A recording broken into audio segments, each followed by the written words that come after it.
Gli operatori dell'ULSS 2 arrivano intorno alle 10 del mattino e allestiscono al di là del cancello d'ingresso un gazebo per poter eseguire i tamponi all'ombra. La macchina sanitaria è in movimento già da ieri sera, quando il sospetto che 3 ospiti dell'ex caserma Serena potessero essere positivi al Covid-19 è diventato realtà.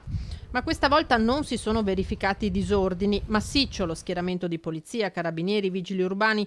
Ulteriore cautela per il personale sanitario, quella di tenere socchiuso il cancello e far eseguire i 350 tamponi, di fatto sotto gli occhi delle forze dell'ordine, pronte in caso a intervenire.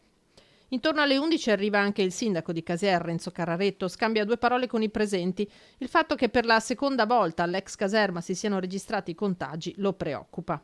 È successo nuovamente, ma mi sembra che questa volta rispetto all'altra volta, naturalmente c'è la continuità del controllo, soprattutto che siano e sono controllati sempre, continuamente. Mi auguro che ci sia pochi contagi, che ci sia pochi positivi e che naturalmente si possa poter proseguire con una minima tranquillità. Il timore è quello che possano verificarsi periodicamente qui dei focolai. A denunciarlo a livello parlamentare anche il senatore della Lega Massimo Candura, che di fronte ai nuovi positivi all'ex Serena parla di infelice ma logica conclusione di una pessima gestione dell'immigrazione sui territori che questo governo continua a perseguire, mortificando le comunità.